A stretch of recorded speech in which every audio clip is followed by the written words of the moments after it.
Hello, my name is Ana Michelle Puedmag.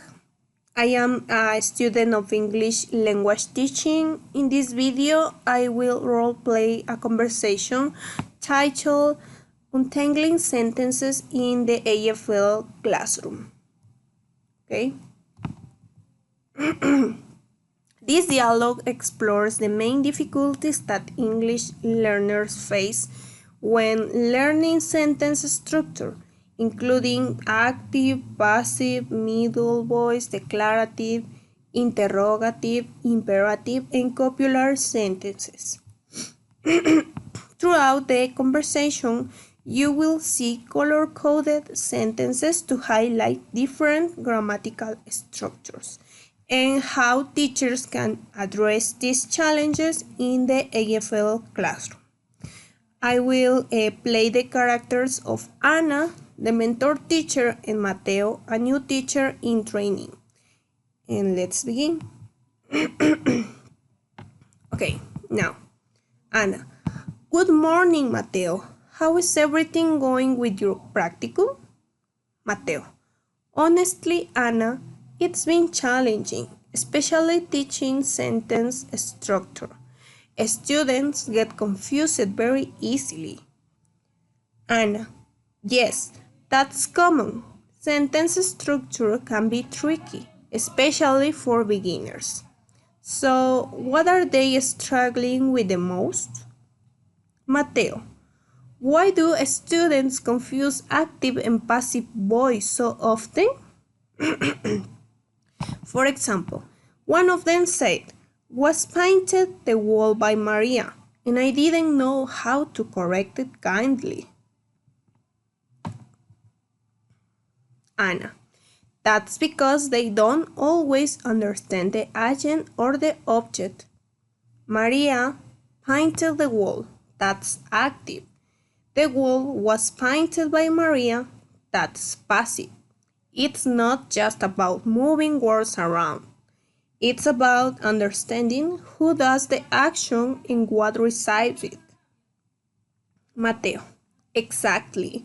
And middle voice? That's even more confusing. Some verbs just sound strange to them in that form. Ana. I know what you mean. This bread cuts easily. This fabric washes well. They don't realize there's no clear agent, but the action still happens. Mateo. Is it normal that even intermediate students mix up declarative and interrogative forms? I asked one student where he lives and he said, he lives in Ibarra. Ana. Yes, that's a classic mistake. He lives in Ibarra, it's declarative. Where does he live? It's interrogative. They often confuse word order when translating directly from Spanish. Mateo. Another thing. Give me your tips. Help me. Teach me everything. I'm desperate. Ana. Calm down, Mateo. Use visuals. Repeat structures through games. That really helps students internalize grammar patterns. Mateo, you're right. I tried using commands in class and it helped. Open your books. Write 2 passive sentences. Ana, great. How about copular sentences? Have they managed those? Mateo, somewhat. She is tired, the students are ready, but sometimes they say things like she tired or he happy. Ana, that's because in Spanish you don't always need a verb like is or are in every sentence. English requires the copula, the verb to be, to connect the subject with the complement. Mateo, yes, that makes sense. Also, students sometimes create odd passive sentences with middle voice verbs. One said, "This braid is cut easily by a knife." Anna, "Oh no, double trouble. Verb tense and wrong construction. Middle voice verbs don't need an agent or passive form. Just, this braid cuts easily." Mateo, "So how do you help them overcome these problems?"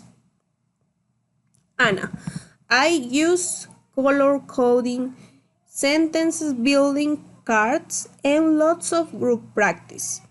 Grammar should be meaningful. Teachers must create real-life examples. And I always remind me, think before you speak. Don't translate word for word." Mateo, "I love those. I will use that tomorrow.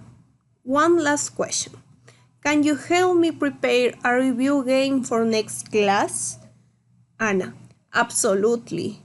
We'll use Kahoot or a sentence scramble game." Mateo, "Awesome. You are a great mentor, Anna." Anna, "It's my pleasure, Mateo. You are learning fast. Just remember, a structure is like a puzzle. Help students see the pieces, and soon they will build sentences naturally." Okay, and that's all. To conclude, teaching sentence structure in an AFL classroom requires a creativity, patience, and clear explanations. That's all. Thank you for watching.